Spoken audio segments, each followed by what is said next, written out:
नमस्कार दोस्तों। आज हम लोग बात करने वाले हैं ऐसे टॉपिक के बारे में जो कि फार्मासिस्ट पार्ट 1 है, जो कि सेशन 2026 में एमपी फार्मासिस्ट में क्वेश्चन आने वाला है। जो एमपी फार्मासिस्ट जो अथॉरिटी है, ईएसबी है, उनकी गाइडलाइंस के अकॉर्डिंग, न्यू पैटर्न के अकॉर्डिंग क्वेश्चन आएंगे टेक्निकल और नॉन टेक्निकल सब्जेक्ट। तो सबसे पहले हम बात करेंगे कि जो 1 से 50 तक, यानी कहें तो बात करेंगे क्वेश्चन 1 टू क्वेश्चन 50 तक जो पार्ट होता है वो नॉन टेक्निकल पार्ट होता है। कैसा होता है? नॉन टेक्निकल पार्ट होता है। और जो क्वेश्चन 50 से क्वेश्चन 100 तक होता है वो टेक्निकल पार्ट होता है। कौन सा पार्ट होता है? टेक्निकल पार्ट होता है। तो क्वेश्चन 1 से 50 तक और क्वेश्चन 50 से 100 तक, यानी कहें तो क्वेश्चन 1 टू 100 यानी 100 तक के क्वेश्चन को समझेंगे। मॉड्यूल फर्स्ट है, पार्ट फर्स्ट है। पार्ट पहले आज हम लोग सॉल्व करेंगे। डेली हमारी क्लास होने वाली है एमपी फार्मासिस्ट के रिकॉर्डिंग, जो एग्जाम में आने वाला क्वेश्चन है। आप इस क्वेश्चन को पढ़ेंगे। क्लियर 100% कह रहा हूं कि जो हमने 13 मॉड्यूल बनाया है, पार्ट आप 13 बनाए हैं, ठीक है, उसमें से सारा क्वेश्चन रिपीट होने वाला है। तो चलिए स्टार्ट करते हैं। पहला क्वेश्चन क्या है? तो पहला क्वेश्चन आपके सामने शो हो रहा है डिस्प्ले पे, ठीक है। पहला क्वेश्चन क्या हो रहा है? शो हो रहा है। पहला क्वेश्चन ये है, देखिए, हम साथ में एक्सप्लेनेशन भी करने वाले हैं, एक्सप्लेन भी करेंगे। पहला क्वेश्चन हमारे पास है कि choose the best option to complete the sentence. ये कह रहा है कि आप ऐसे ऑप्शन का चूज करें जो क्या हो, बेस्ट हो, और इस सेंटेंस को कंप्लीट करिए। तो यहाँ पे दिया है डैश डैश टोबैको, जो होता है tobacco farmers had not it felt its effect. हमारा एक क्वेश्चन है, ठीक है। कहने का मतलब है कि एक सही सेंटेंस को ऐड करना है और इस लाइन को कंप्लीट करनी है, ठीक है। पहला ऑप्शन है यहाँ पे, देखिए, थ्रू अ कंपेंग, क्या है? Through a campaign against smoking, that there was a campaign against smoking. Every through there was a campaign against smoking. There was a campaign against smoking. आपके पास 4 ऑप्शन शो हो रहा है, लेकिन हमें ध्यान देना है कि इस 4 ऑप्शन में से करेक्ट आंसर कौन सा होगा। तो करेक्ट आंसर जो है हमारा 3rd नंबर का है, even though there was a campaign against smoking. Explanation की बात करें तो इंग्लिश में ओनली इसका एक्सप्लेनेशन होने वाला है। तो देखिए, जो हमारा सेंटेंस है, सो अ कंट्रास्ट बिटवीन टू आइडियाज, यानी दो आइडिया के बीच में कंट्रास्ट होने वाला है। इसलिए हम इसमें क्या यूज किया? Even though. क्या यूज किया? Even though. A campaign existed but its effect was felt not felt by the tobacco farmers. जो टोबैको फार्मर्स होते हैं, जो टोबैको का खेती करते हैं, कृषक होते हैं टोबैको वाले, उनके लिए बताया गया है कि द फ्रेसेस, फ्रेसेस कौन सा यूज करते हैं? Phrase even though. कौन सा यूज करते हैं हम लोग? Even though. ध्यान देना है, टोबैको फार्मर के लिए एक क्या है, एक कॉन्ट्रास्ट बिटवीन टू आइडियाज के बारे में है। तो इवन थ्रो यानी इवन, यानी प्रत्येक के लिए शो किया जाता है। तो it is use to show contracts to contract so it fits. क्या है? Contract so it fits waste.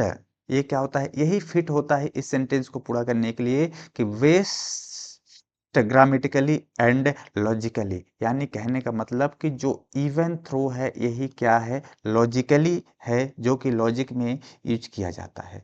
चलिए हम लोग देखते हैं नेक्स्ट क्वेश्चन क्या है। नेक्स्ट क्वेश्चन को समझने की कोशिश करते हैं।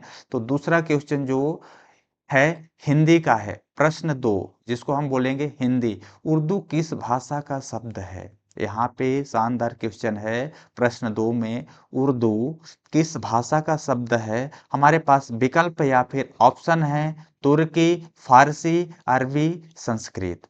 ये हमारे पास 4 ऑप्शन है, तो इसका सही आंसर क्या होगा? तुर्की। तुर्की कैसे होगा देखने की कोशिश करेंगे, तो देखिए इसकी व्याख्या करते हैं, एक्सप्लेनेशन करते हैं कि उर्दू शब्द तुर्की भाषा से लिया गया है। जो हमारा उर्दू शब्द है किस भाषा से लिया गया है?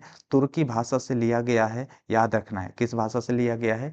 तुर्की भाषा से लिया गया है। इसका अर्थ होता है लश्कर या सेना, लश्कर या सेना, इसलिए सही उत्तर क्या होगा? तुर्की। चलिए हम लोग नेक्स्ट क्वेश्चन देखेंगे। तीसरा क्वेश्चन हमारे पास, तीसरा क्वेश्चन ये है, टाइपिंग में मिस्टेक हो गया है। तीसरा क्वेश्चन क्या है कि हमें कोई मैथमेटिकल्स दिया है इंग्लिश में, फाइंड द मीडियन। क्या करना है? हमें फाइंड करना है किसको? मीडियन की। Salary of workers of a factory, यानी कहने का मतलब कि हमें मीडियन निकालना है, सैलरी के बारे में जान करना है कि वर्कर्स हैं किस कहाँ पे हैं, फैक्ट्री में है, जो कि जिनको सैलरी दिया जाता है इन रुपीस में। पहला किसी को दिया जाता है 1210, 890, 560, 380 और 980, 700, 700 और 720, ये हमारे पास है। तो ऑप्शन देखना है कि आ रहा 700, 710, 720, 1210, यानी मीडियन। मीडियन यानी होता है माध्य, माध्य यानी होता है बीच का। मीडियन यानी क्या होता है? माध्य। माध्य यानी क्या होता है? बीच का। तो बीच की सैलरी किसकी है ये देखेंगे, तो करेक्ट आंसर इसका क्या होगा? 710 होगा। लेकिन इसका एक्सप्लेनेशन देखते हैं, इसको सॉल्व कैसे किया जाता है। सबसे पहले तो ये जो नंबर दिए हुए हैं, क्या दिए हुए हैं? सबसे पहले यहाँ पे जो नंबर दिए हुए हैं, इसे आपको फर्स्टली अरेंजमेंट द सैलरी जो है उसको असेंडिंग ऑर्डर में फिट करना है। असेंडिंग ऑर्डर मतलब होता है कि सबसे छोटा, सबसे छोटा मतलब क्या होता है? सबसे छोटा। तो असेंडिंग ऑर्डर यानी छोटे ऑर्डर में इसको क्या करना है? लिखना है बड़े ऑर्डर तक। तो छोटा ऑर्डर क्या होगा? 780, 560, 700, 700 और 720 और 9, 890, 980, 1210। तो यहाँ पे आप देखेंगे कितने नंबर टोटल हैं, कितने डिजिट हो रही हैं? 1 2 3 4 5 6 7 8। कितनी हैं? 8 हैं। तो 8 के लिए हम लोग फार्मूला यूज करते हैं। क्या यूज करते हैं? 8 के लिए एक फार्मूला होता है जो माध्य के लिए होता है, वो हम बता रहे हैं कि आपको कि दो चीज होती हैं, दो फार्मूले यूज की जाती हैं। पहला तो होता है एक सम संख्या हो और दूसरा विषम संख्या हो। सम संख्या हो या फिर विषम संख्या हो, उसके लिए यूज किया जाता है। पहला संख्या हम बात करेंगे जो होती है n+1/2 बापत। क्या होता है? बापत। दूसरा होता है n/2 बापद और प्लस n/2 धन 1 पद। ठीक है, अपॉन 2। अब देखिए हमारे पास दो चीज हैं यहाँ पे, 2 2 4 2 6 2 8, यानी 8 सम है कि विषम है? क्या है? सम है। तो सम के लिए ए हम यूज करेंगे और विषम के लिए ए फार्मूला यूज करेंगे। n वा पद, यानी कहने का मतलब है कि वहाँ पद, यानी पहला पद, दूसरा पद, तीसरा पद, चौथा, पांचवा, छठवां, सातवां, आठवां, ये सब क्या है? पद हैं। तो हमारे पास पहले हम देखेंगे n मा पद। ठीक है, n वा पद, n बराबर टोटल कितने हैं यहाँ पे? n बराबर कितना है? 8 है। n बराबर कितना है? यानी टोटल नंबर कितनी है? 8 हैं। तो n इक्वल टू क्या हो जाएगा? 8 हो जाएगा।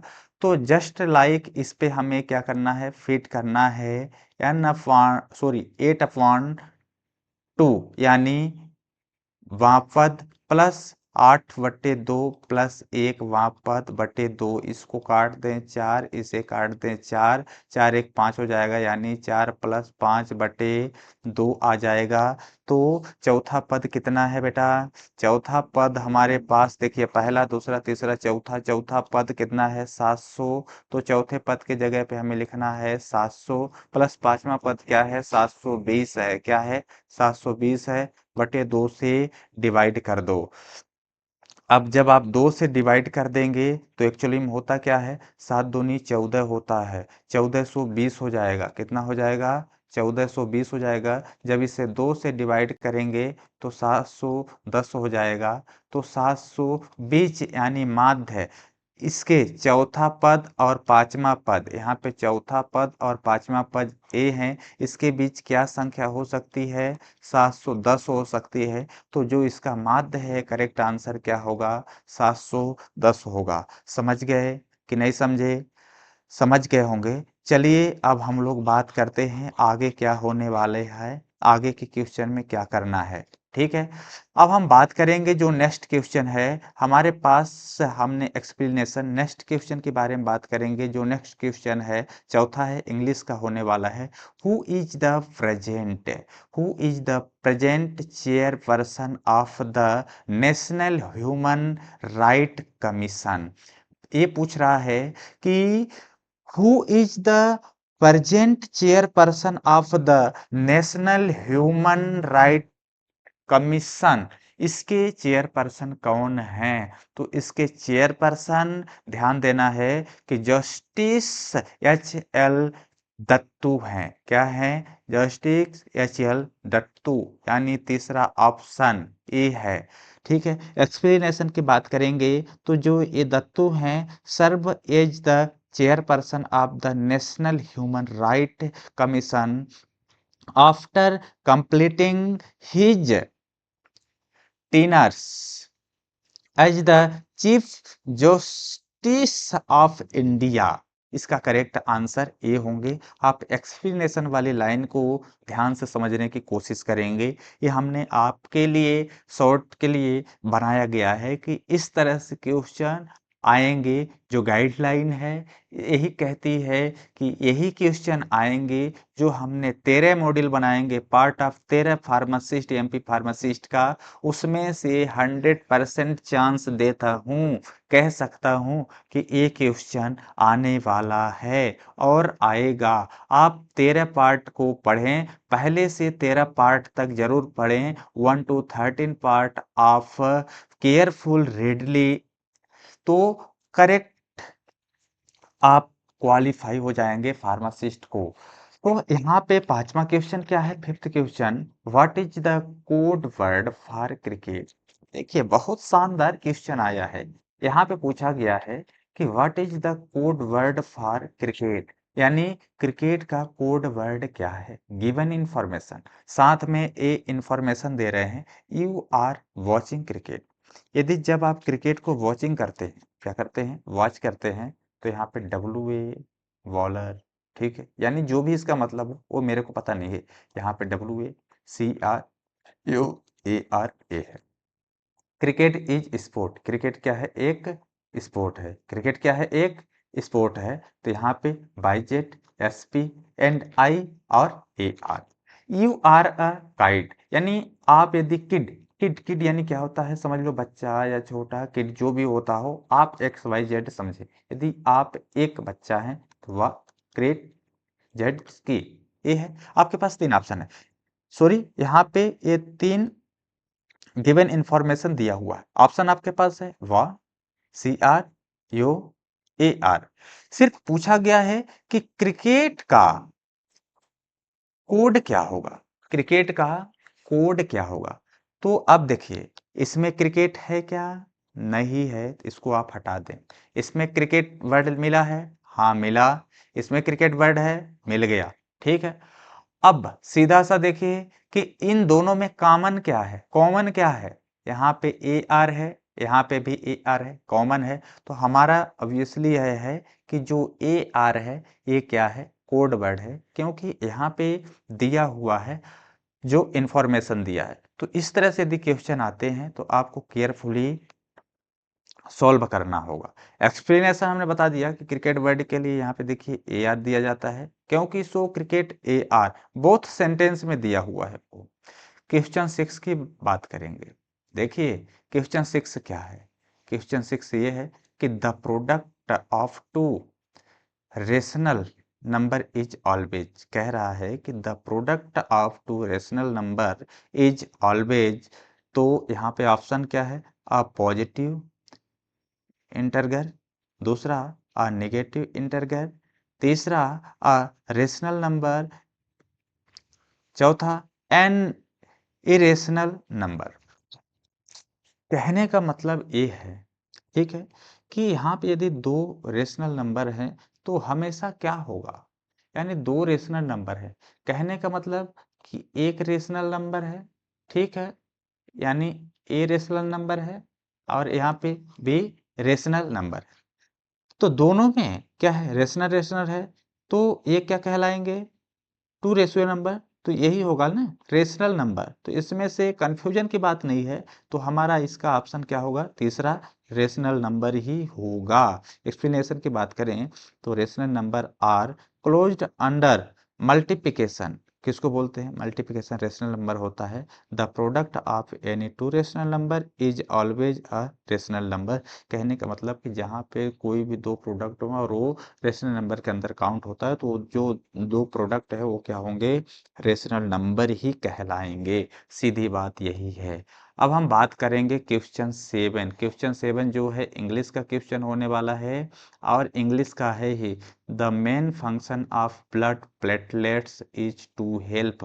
कहने का मतलब ये है कि मेन फंक्शन क्या होता है, ब्लड प्लेटलेट्स को जो हेल्प करती हैं। यहाँ पे चार ऑप्शन दिए हुए हैं, पहला from urine, extract urine, clot the blood और फ्रॉम स्वीट।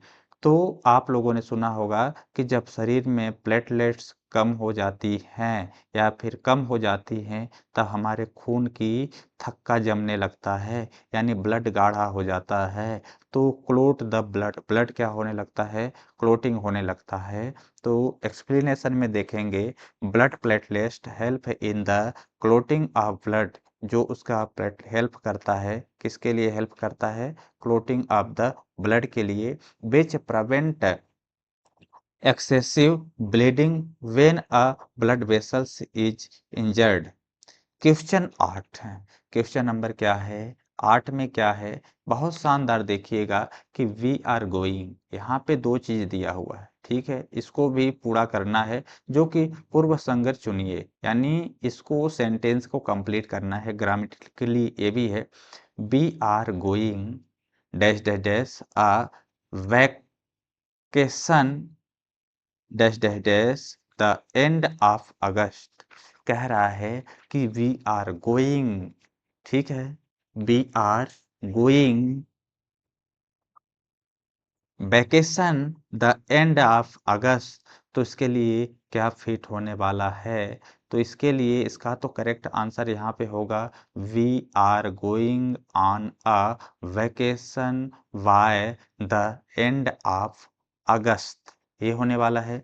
लेकिन व्याख्या की बात करें तो यहाँ पे क्या होगा, गो ऑन अ वैकेशन, यानी एक सही अंग्रेजी प्रयोग है, एक क्या है, सही अंग्रेजी का प्रयोग है, यानी इसमें ऑन लगा दिया तो सही है, बाकी और कुछ भी लगाओगे तो गलत हो जाएगा। लेकिन by the end of August, अगस्त के अंत से पहले क्या लगाया जाता है, बाय लगाया जाता है, जो कि लगा हुआ है, ठीक है, वो बाय हो रहा है, जा रहा है, टाटा हो रहा है, यानी हट रहा है। नेक्स्ट क्वेश्चन के बारे में बात करेंगे कि यहाँ पे देखिए,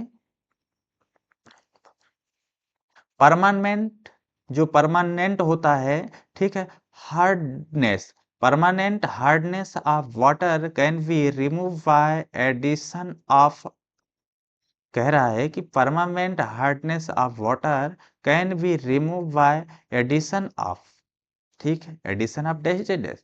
आपके पास यहाँ पे चार ऑप्शन है, calcium chloride, magnesium chloride, sodium carbonate और मैग्नीशियम सल्फेट।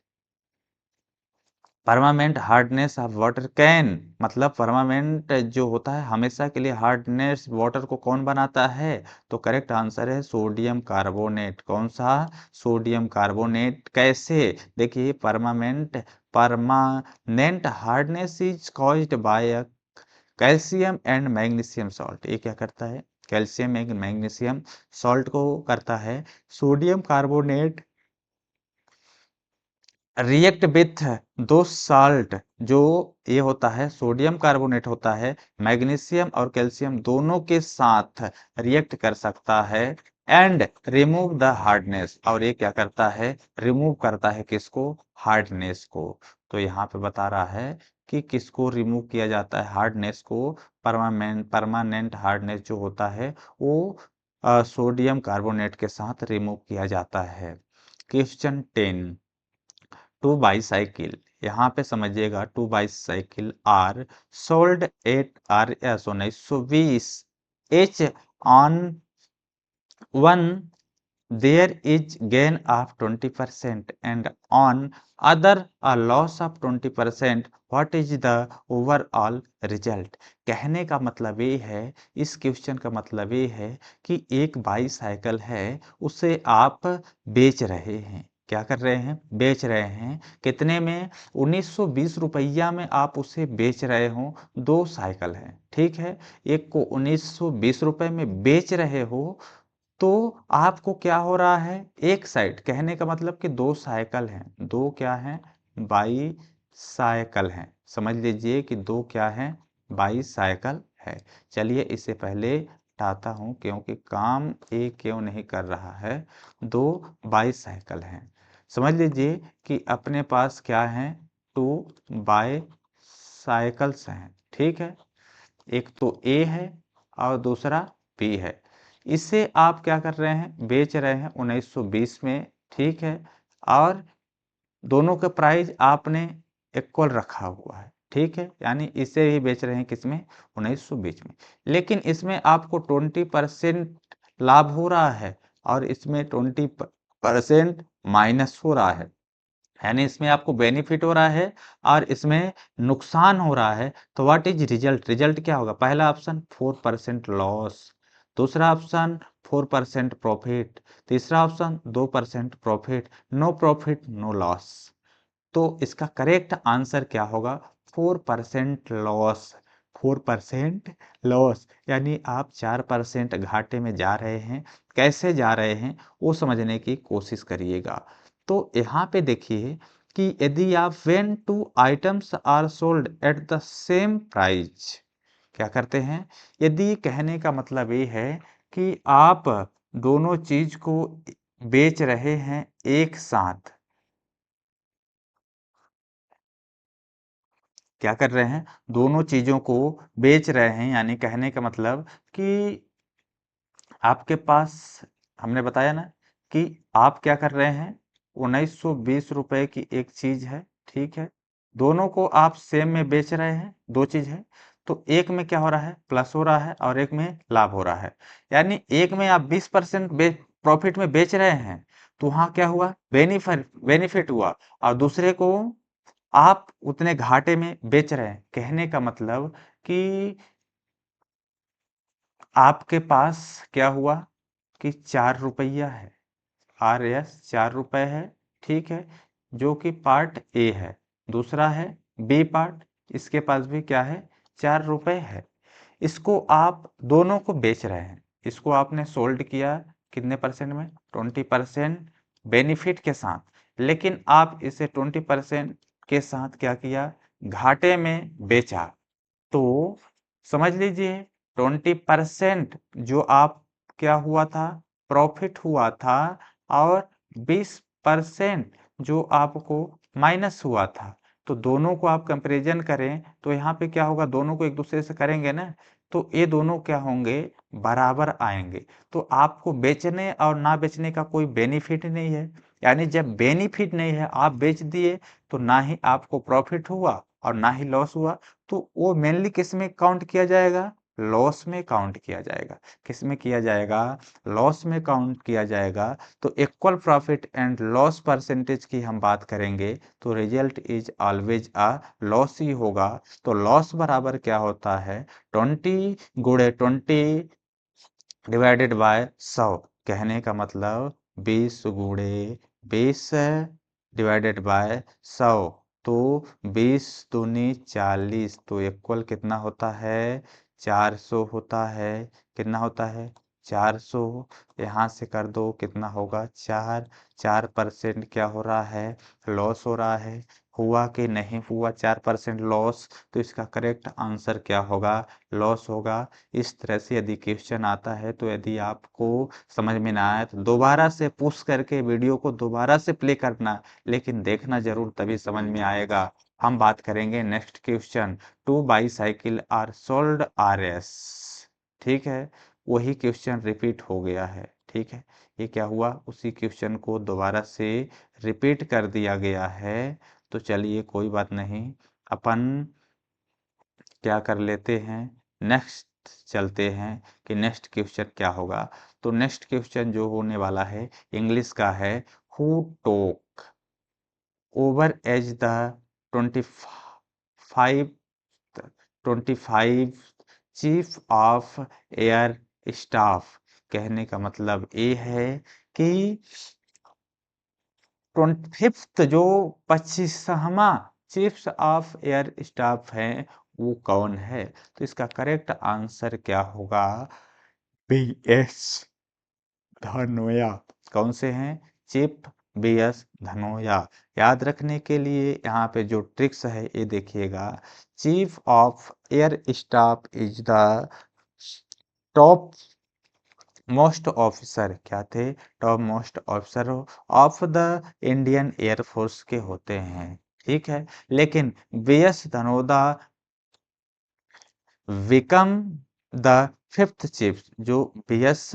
धनोआ हैं वो क्या है? 25वां चीफ थे, है। Such as question are direct GK factors. ये क्वेश्चन जो है किसका है? जीके फैक्टर लेवल से पूछा जाता है। No calculation needed. इसको याद करने की जरूरत है। इसमें आप ये नहीं कर सकते हैं कि हम इसमें क्या कैलकुलेशन करें। ये क्या है? एक जीके लेवल का क्वेश्चन है। किस लेवल का क्वेश्चन है? जीके लेवल का क्वेश्चन है। एग्जाम टिप्स की बात की जाए, ठीक है, किसकी बात की जाए? एग्जाम टिप्स की बात की जाए तो उसी क्वेश्चन की देखिए। डिफेंस चीफ, जो डिफेंस चीफ की बात करते हैं आर्मी में और air force navy, are very important for MP exam. जो क्या है कि सबसे ज्यादा एमपी एग्जाम में क्वेश्चन पूछे जाते हैं, आर्मी से पूछे जाते हैं, एयरफोर्स से पूछे जाते हैं और नेवी से पूछे जाते हैं। तो ये याद रखना है कि एयर आर्मी वाले क्या होते हैं, कौन था चीफ गेस्ट, कौन था हेड, कौन था, जो भी है इसको आपको याद में रखना पड़ेगा। क्वेश्चन नेक्स्ट की बात करेंगे। अ lake a lake in Bangalore. A lake in Bangalore was found with a dead fish frosting and covered covered with a smiley green substance. What could be the reason? कहने का मतलब ये है कि हमारे पास एक क्वेश्चन है, इसका आंसर आप देख रहे हैं लीचिंग। क्या है? पहला ऑप्शन क्या है? लीचिंग है। दूसरा है यूट्रोफिकेशन। क्या है? Eutrophication and chlorination and chemical contamination. तो इसका करेक्ट आंसर यूट्रोफिकेशन क्या होगा? यूट्रोफिकेशन होगा। कैसे होगा ये देखते हैं। कहने का मतलब ये है कि स्माइली ग्रीन लेयर्स किसके होते हैं? अलगे क्या होते हैं? किसके होते हैं? अलगे होते हैं, जो कि एक्सेस न्यूट्रिएंट्स, जैसे हम बात करें नाइट्रोजन, फास्फोरस, इंटर वाटर, और साथ में क्या होता है? इंटर वाटर भी होता है।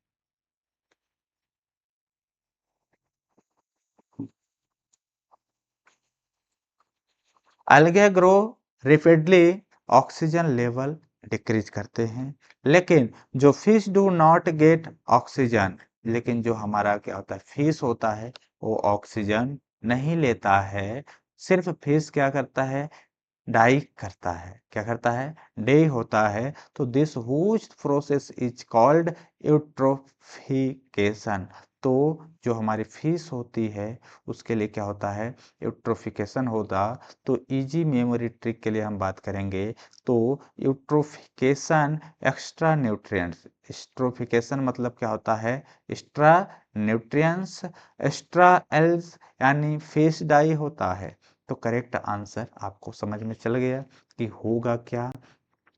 मैं इसका पीडीएफ भी दे दूंगा, बस आपको याद करना है। देखिए, चूज द एप्रोप्रिएट आर्टिकल कह रहा है कि आप चूज करिए कि एप्रोप्रिएट आर्टिकल को। ठीक है, यहाँ पे अनीता रिमेम्बर्ड, जो अनीता है रिमेम्बर्ड गोइंग विथ, यहाँ पे देखिए फिर से जगह खाली है। Group of the friend for expedition, यहाँ पे ऑप्शन है a, the, an, the, an. Correct answer,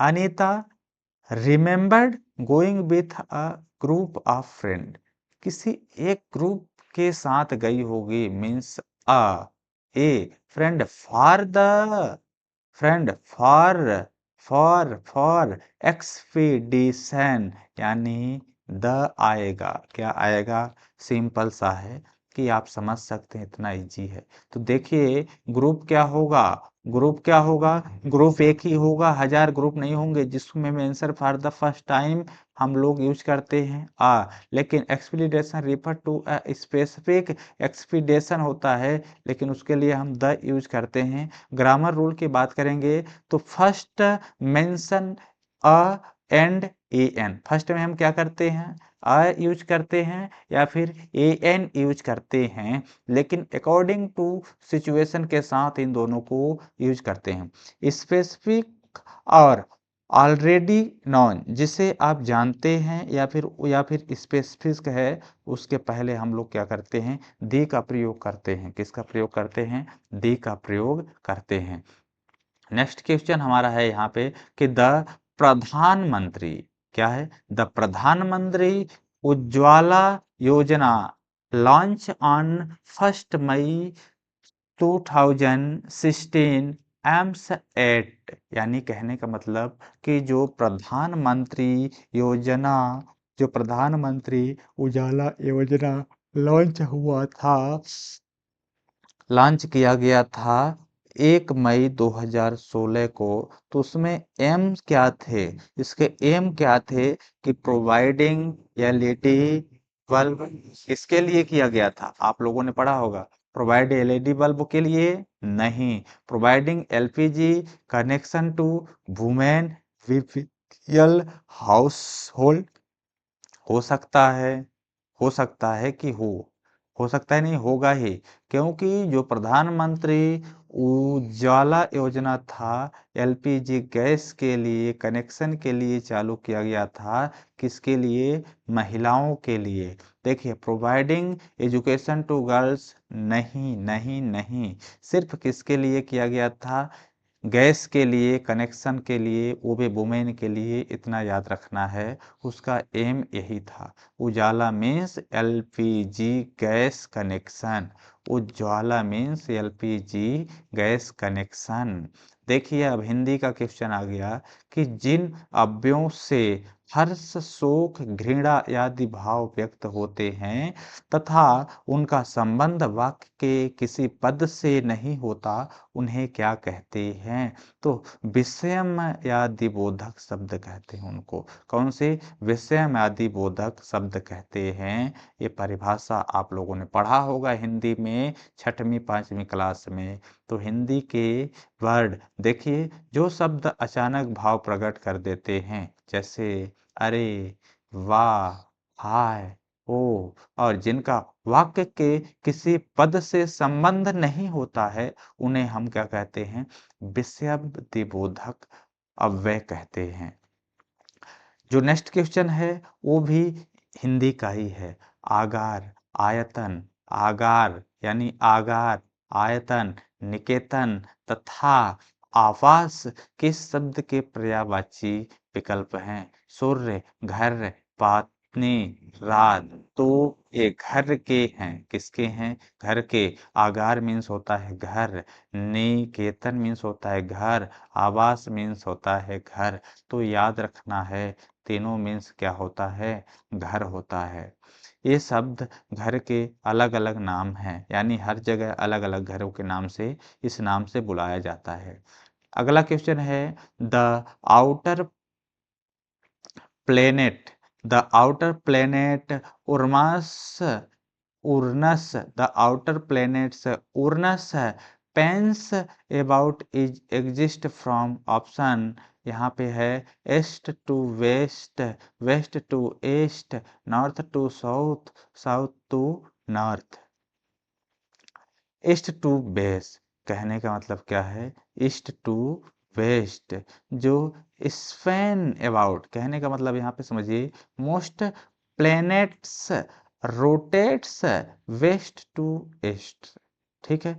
उरनस is difference and unique होते हैं। It is rotate its its two weights and also lies tilted. वो इसका एक्सप्लेनेशन हो गई। अब हम लोग आ गए हैं 19वें क्वेश्चन पे। 19वां क्वेश्चन क्या है कि what is the value of the given series? कहने का मतलब कि इस वैल्यू का गिवन सीरीज क्या है? तो गिवन सीरीज मीन्स 196, 210, 176, 180। एक्सप्लेनेशन की बात करेंगे तो by applying the same logic step by step the final value obtained is 176। क्या? Final value 176। What is this? तो स्टेप बाय स्टेप तो इसकी फाइनल वैल्यू क्या होगी? 176 हो गई। अब देखिए थोड़ा सा घुमाने फिराने वाला क्वेश्चन आते हैं। इफ यदि I J K L M N O is code है तो उसको हम A C T V S R X के नाम से जानते हैं, लेकिन जहाँ पे हाउ इज किल के आई डबल एल का कोड क्या होगा?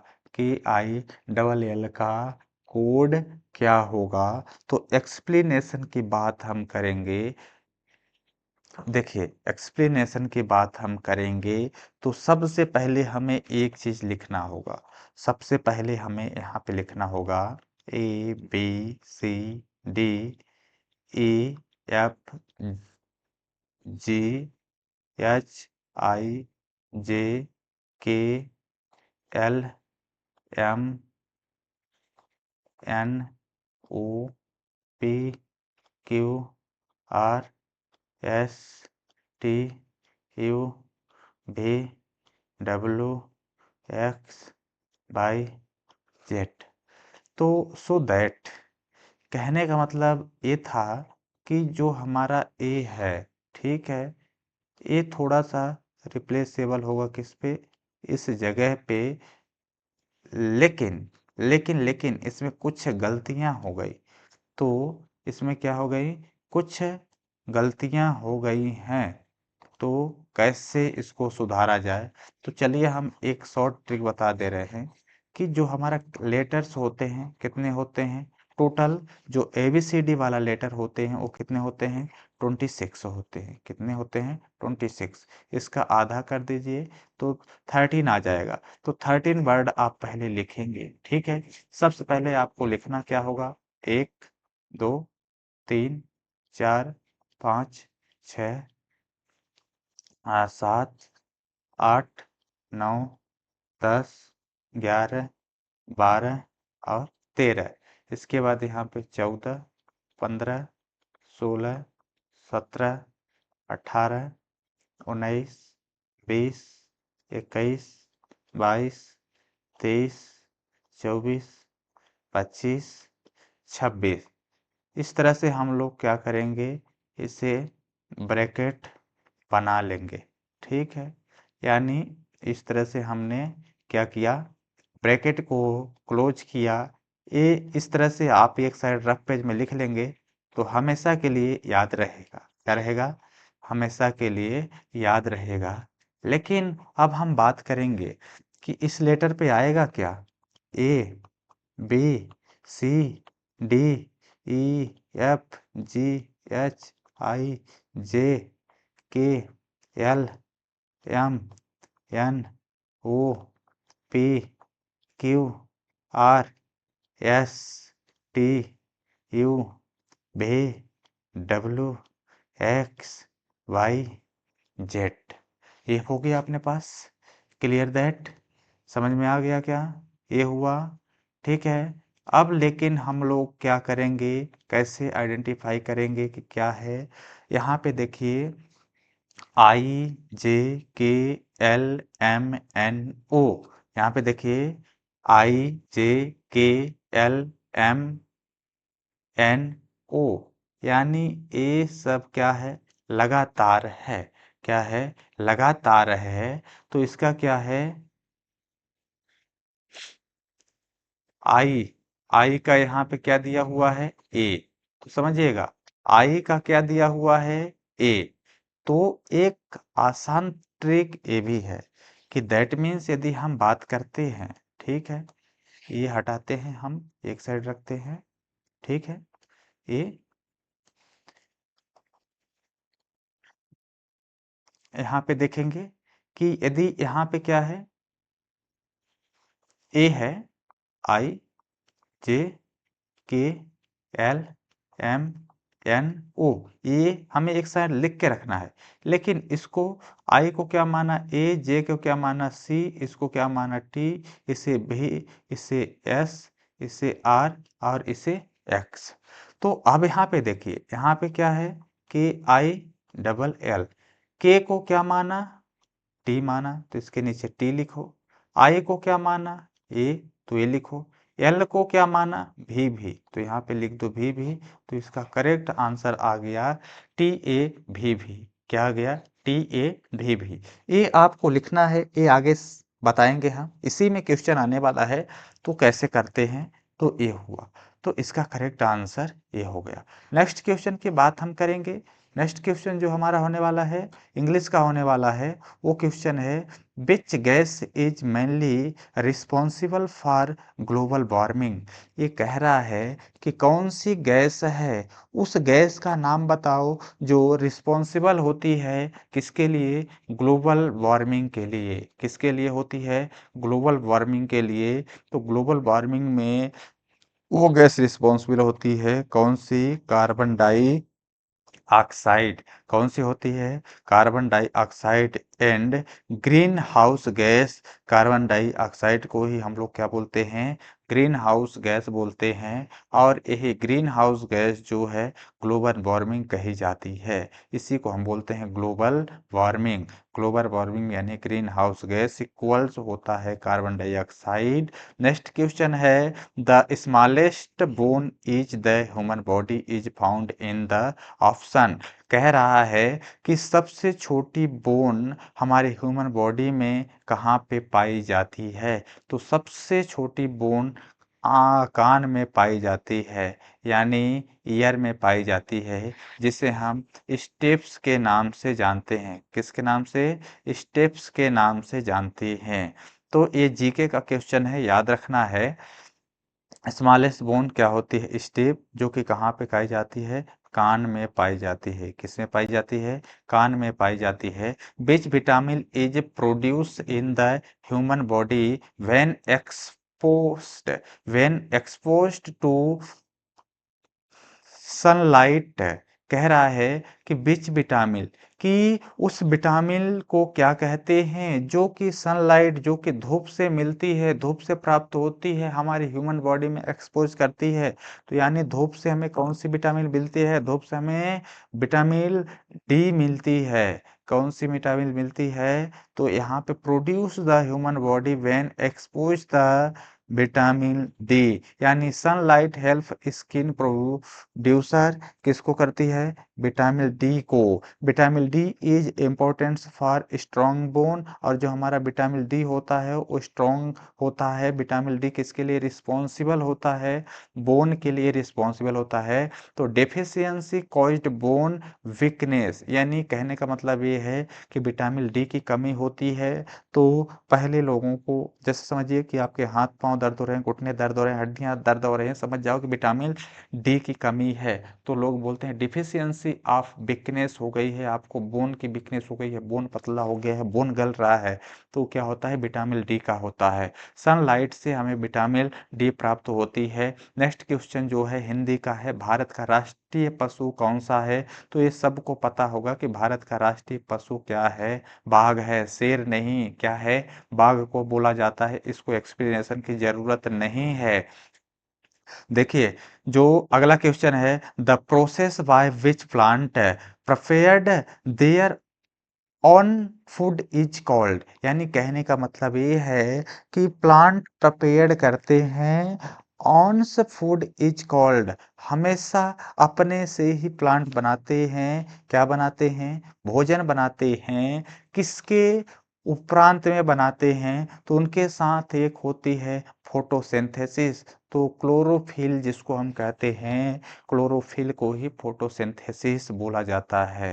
क्लोरोफिल को फोटोसिंथेसिस बोलते हैं, और क्लोरोफिल नहीं होगा तो फोटोसिंथेसिस नहीं होगी, तो जो हमारा प्लांट होते हैं उनको भोजन नहीं मिल पाएगा, न्यूट्रिएंट्स नहीं मिल पाएगा। तो प्लांट मेकिंग फूड क्या बनाते हैं? फोटोसिंथेसिस से बनाते हैं।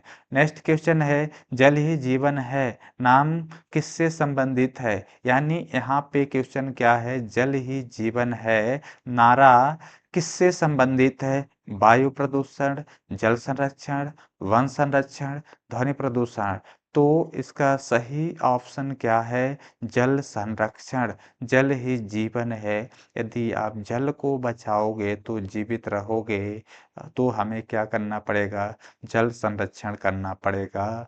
तो व्याख्या हो गई, जल ही जीवन है, पानी के बिना जीवन संभव नहीं होता। अतः यह नारा जल बचाने और सही उपयोग से जुड़ा हुआ है, जल संरक्षण जिसको कहते हैं। रोकना, the SI unit of electric current is, यानी इलेक्ट्रिक करंट का एसआई पद्धति में मात्रक क्या होता है? ठीक है, एसआई पद्धति में मात्रक इलेक्ट्रिक का, लाइट की जो करंट होता है, जो धारा होती है, उसका एसआई मात्रक क्या होता है? एम्पियर होता है। ये आप पढ़े होंगे पहले ही।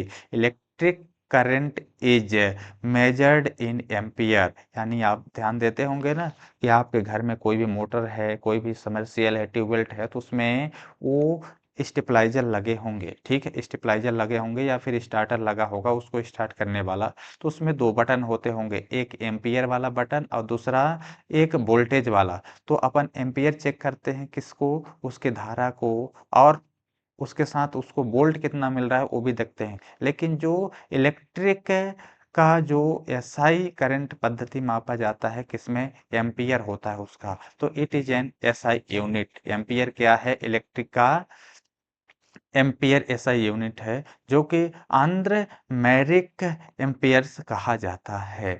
देखिए नेक्स्ट क्वेश्चन हमारे पास है सामने, which organ purified, beach organ purified blood in the human body. कहने का मतलब ये है कि ब्लड को कौन प्यूरिफाई करता है, कौन प्योर करता है हमारे शरीर में?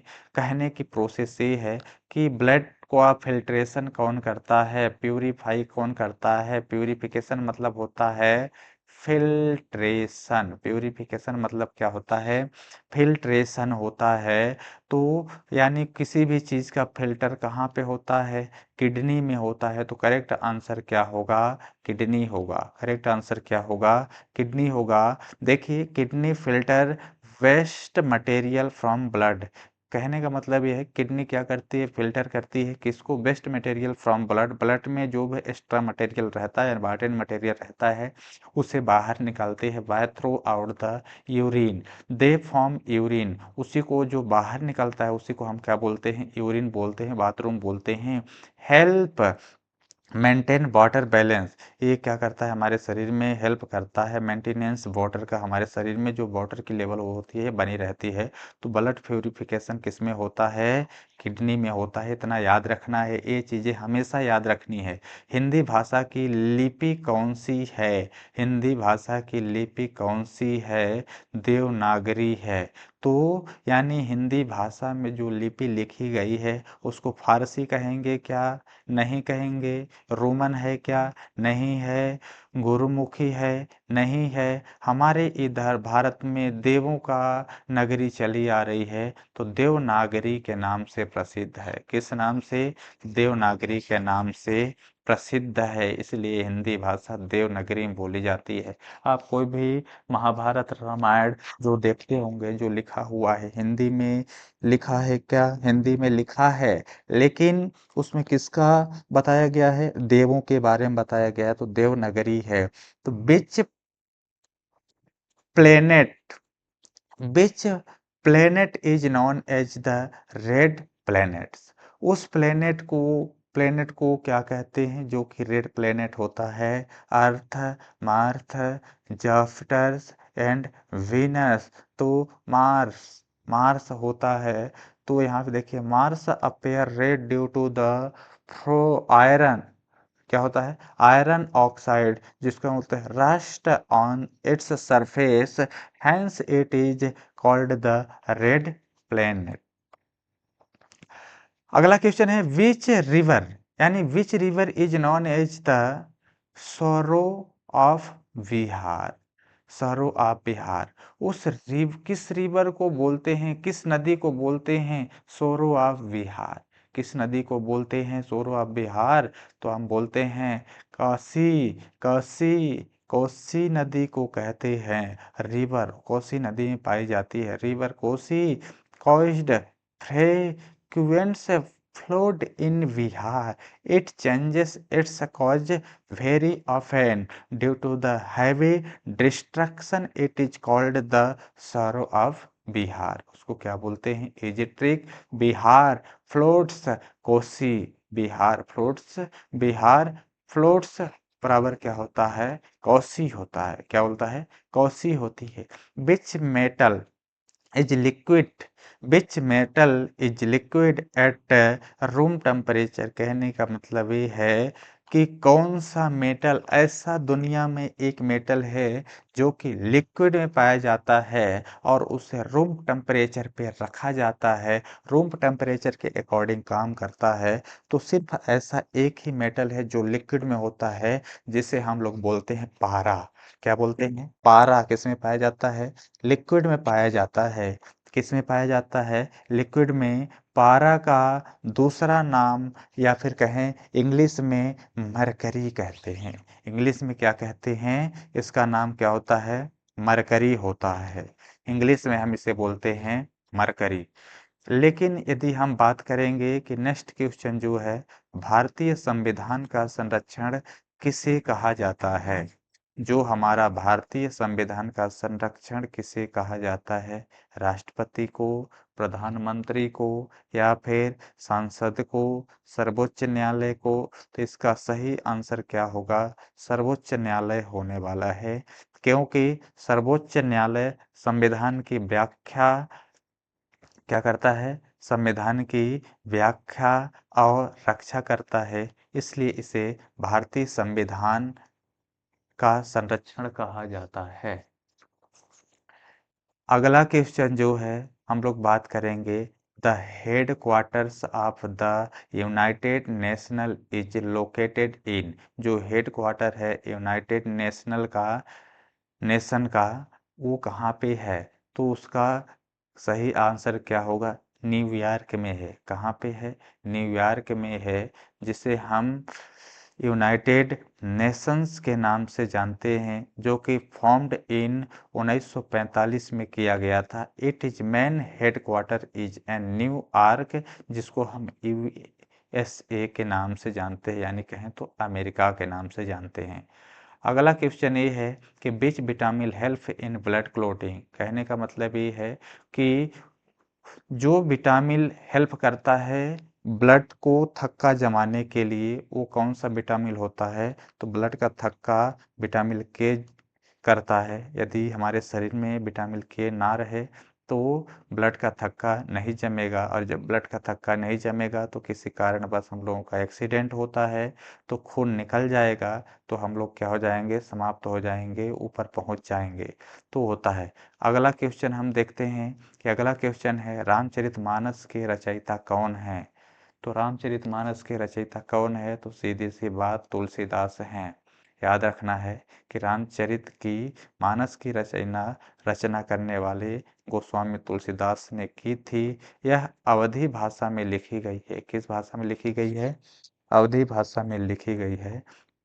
अगला क्वेश्चन जो है, which gas is filled in electric bulb, यानी कहने का मतलब होता है कि जो गैस फिल की जाती है हमारे बल्ब में, उस गैस का नाम क्या होता है? तो उस गैस का नाम होता है नाइट्रोजन। इलेक्ट्रिक बल्ब में, जो इलेक्ट्रिक बल्ब है उसमें जो गैस फिल की जाती है उसको हम नाइट्रोजन गैस के नाम से जानते हैं। कोई भी चीज़ इलेक्ट्रिक में फिल की जाती है, प्लास्टिक की पन्नी में फिल की जाती है, मोस्टली नाइट्रोजन ही होती है, उसके कारण से वो जल्दी खराब नहीं होता है। हम बात करेंगे कि बल्ब गैस बराबर होता है नाइट्रोजन, लेकिन the chemical formula of common salt is, यानी कहने का मतलब ये है कि इस चार ऑप्शन दिए हुए हैं। यहाँ पे देखिए ऑप्शन क्या है? पहला है sodium carbonate, sodium chloride, potassium chloride and calcium carbonate, चार ऑप्शन है। तो कॉमन सॉल्ट क्या है? जो कॉमन सॉल्ट जो हम लोग हमेशा यूज करते आ रहे हैं तो वो है NaCl, यानी सोडियम क्लोराइड, नमक का घोल। ये क्या है? कॉमन सॉल्ट है। तो ये ज़्यादातर वो नहीं है। नेक्स्ट क्वेश्चन क्या है? भारत का राष्ट्रीय पक्षी कौन है? तो भारत का राष्ट्रीय पक्षी मोर है। भारत की बात की जा रही है, भारत का राष्ट्रीय पक्षी क्या है? मोर है। यहाँ पे देखेंगे कि which instrument is use to measure blood pressure, यानी उस जो इंस्ट्रूमेंट ब्लड प्रेशर को नापता है उसका नाम क्या है? उसका नाम है स्फेगनोमीटर। ठीक है, किससे नापा जाता है? स्फेगनोमीटर के नाम से आता है मार्केट में, उसी से हमारा ब्लड प्रेशर चेक किया जाता है। उसमें भी मरकरी होती है। ठीक है, उससे हम आइडेंटिफाई करते हैं, वो मरकरी हिलती डोलती रहती है। एक्सप्लेनेशन ज़्यादा कुछ नहीं है, बीपी चेकर के लिए हम स्पेगनो मैनोमीटर यूज करते हैं। 41 क्वेश्चन है, which blood group is known as the universal donor? जो ब्लड ग्रुप हमेशा किसी को दे सकते हैं या फिर हमेशा दिया जाता है, वो ब्लड ग्रुप कौन सा होता है? वो कहलाता है वो, यानी सर्वदाता, यूनिवर्सल यानी सर्वदाता, देने वाला, डोनर यानी देने वाला, तो ये क्या हो जाएगा? यूनिवर्सल डोनर होता है। एंटी जन होते हैं लेकिन इससे हमें क्या करते हैं? यूनिवर्सल डोनर नहीं होता है। यूनिवर्सल डोनर कौन सा होता है? ओ। ओ का मार्केट में दूसरा नाम भी है, ध्यान देना कि ओ को हम डी के नाम से जानते हैं। किस नाम से जानते हैं? डी के नाम से जानते हैं। Which part of the plant conduct water from root to leave? कह रहा है कि उस पार्ट, कौन सा पार्ट होता है जो कि प्लांट में कंडक्ट कराता है वाटर से फ्रॉम रूट टू लीव तक? तो है फ्लोएम है कि जाइलम है कि कॉर्टेक्स है कि कम्बियम है? तो क्या होता है? जाइलम के माध्यम से आदान प्रदान होता रहता है जड़ों तक, पत्तियों से जड़ों तक, जड़ों से तनों तक। क्या? फ्लोएम, वाटर, यानी जो carry water and the minerals होते हैं इसके माध्यम से आते हैं। तो वाटर ट्रांसपोर्ट कौन सा करता है प्लांट में? जाइलम होता है, पार्ट ऑफ जाइलम करता है। अब हिंदी का 43 वाला क्वेश्चन आ गया, भारतीय संविधान के मौलिक अधिकार किस भाग के में दिए गए हैं? किस भाग में दिए गए हैं? ये आप लोगों ने पढ़ा होगा कि भारतीय संविधान में मौलिक अधिकार कितने होते हैं, लेकिन इस तरह से क्वेश्चन पहली बार मिला है। तो ये क्वेश्चन मिला है, किस भाग में दिया गया है? थर्ड भाग यानी तीसरे भाग में दिया गया है, क्योंकि नागरिकों को दिए गए हैं। ठीक है, मौलिक अधिकार का वर्णन है जैसे समानता, स्वतंत्रता, यादि बहुत सारे हैं उनके लिए। Which vitamin is known as the anti sterility vitamin, यानी एंटी स्टेरिलिटी मतलब क्या होता है? स्टेरिलिटी यानी उस विटामिन का नाम बताएं जो एंटी स्टेरिलिटी मतलब ये होता है कि बालों के लिए, नाखूनों के लिए और स्किन के लिए कौन सी विटामिन होती है? डी होती है। तो विटामिन डी हेल्प करती है reproductive health, like it's deficiency many causes sterility. ये क्या करती है? कॉजेस में स्टेरिलिटी शो करती है। हेंस इट स्टेरिलिटी मतलब होता है विटामिन ई। 45 क्वेश्चन यहाँ पे है, which instrument is used to measure humidity is air, यानी ह्यूमिडिटी वो इंस्ट्रूमेंट का नाम बताइए जो कि मेजर करता है ह्यूमिडिटी इन एयर। एयर यानी क्या होता है? क्या होता है? एयर, एयर यानी क्या होता है? हवा होता है। क्या होता है? हवा। तो हाइग्रोमीटर के से इंस्ट्रूमेंट से यूज किया जाता है। कौन सा? हाइग्रो हाइग्रोमीटर यूज किया जाता है, जो कि ह्यूमिडिटी हाइग्रोमीटर में यूज की जाती है। मेनली हम बात करेंगे यहाँ पे हिंदी वाला क्वेश्चन फिर आ गया हमारे साथ। जय जवान जय किसान नारा किसने दिया था?